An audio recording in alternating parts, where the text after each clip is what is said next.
बागेश्वर धाम के पीठाधीश्वर विश्व विख्यात आज हमारे साथ हैं। वो सनातन यात्रा निकाल रहे हैं। सर, किस तरह की यात्रा है महाराज जी? किसी तरह की नहीं है, हिंदुओं को एक करने की आध्यात्मिक यात्रा है। ये पूरी स्पिरिचुअल यात्रा है।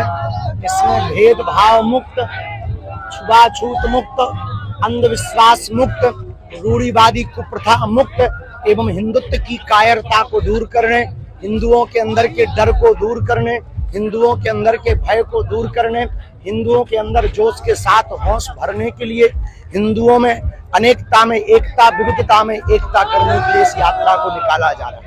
लगातार 5वां दिन है, किस तरह का सहयोग और किस समर्थन मिल रहा है इस मंगल यात्रा को? देखिए, समर्थन हमें इसलिए नहीं चाहिए कि हमें नेता नहीं बनना है, हमको तो एकता चाहिए, क्योंकि हमें इस देश में हिंदुओं को मजबूत बनाना है।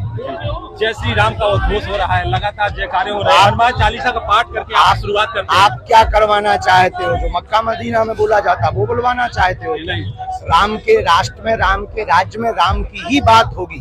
अकबर का देश है, बाबर का देश नहीं है जी। संभल में जिस तरह से हिंसा हुई है कल, उसको लेकर आप क्या कहेंगे? कुछ नहीं कहेंगे। अनैतिक हुआ है, अत्याचार हुआ है, कानून को, संविधान को हाथ में नहीं लेना चाहिए।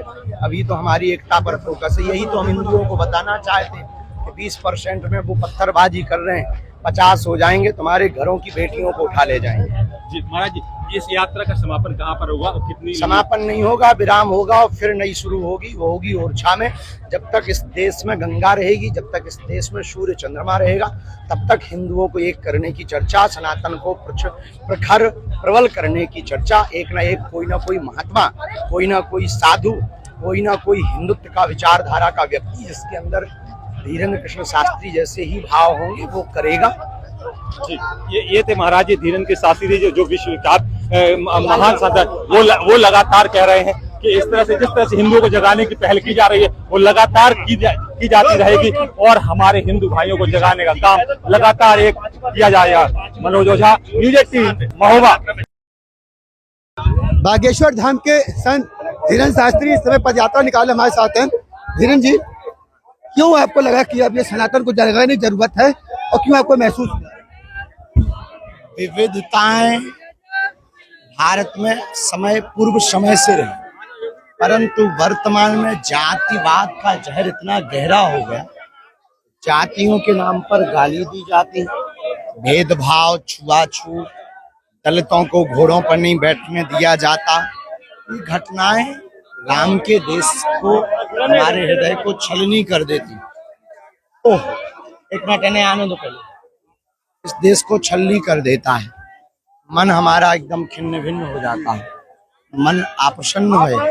इसीलिए हमने विचार किया कि हम ऐसा कार्य करेंगे जिससे देश एक हो, ये रूढ़िवादी परंपराएं मिट जाएं, देश एक नई क्रांति करे। यही हमारा विचार है। इस यात्रा कोई फर्क पड़ता दिख रहा है आपको? आपने यात्रा निकाली है, काफी फर्क पड़ रहा है। दूरगामी प्रभावशाली कार्य है, पड़ेगा, अभी भी पड़ रहा है और व्यापक पड़ेगा। हिंदू जगेगा, भेदभाव मिटेगा, समय लगेगा, प्रयत्न करेंगे बार बार।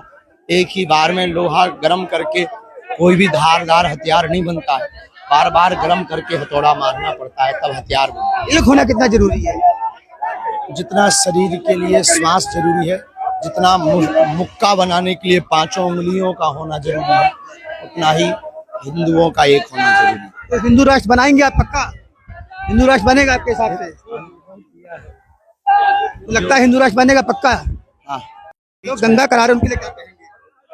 ये देश को तोड़ने वाली ताकतें हैं। हम यही चाहते हैं, इस देश में दंगा की जगह गंगा हो, इस देश में एकता हो, इस देश में विविधता खत्म हो, इस देश में जाति पात और भेदभाव दूर हो। इसलिए तो हम चाहते हैं। कैसे हो?